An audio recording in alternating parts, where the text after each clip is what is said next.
তাকে রব্বুল আলামিন আল্লাহ পাক তাকে সম্মান দান করবেন ইহকাল এবং পরকালে।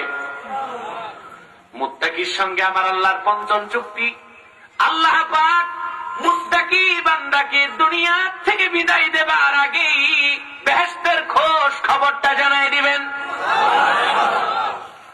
আল্লাহ পাক কোরআনে বলেন, লাহুমুল বুশরা ফিল হায়াতিদ দুনিয়া ওয়া ফিল আখিরাহ লা তাবদীলা লিকালিমাতিল্লাহ।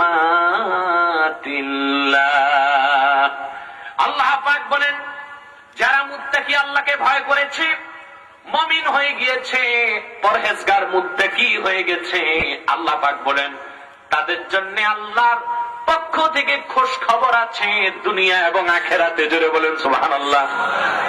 তার মানে সারাটা জীবন যে ব্যক্তি আল্লাহকে ভয় করে সমস্ত শিরক, কুফর, হারাম, নাজায়েজ, নিষিদ্ধ, অশ্লীলতা, বেহায়াপনার কাজকে বর্জন করলো একমাত্র আল্লাহর ভয়তে, ওই বান্দা দুনিয়ার থেকে বিদায় নেবার আগেই আমার আল্লাহ তারে বেহেশতের খোঁজ খবর দিয়ে দিবেন।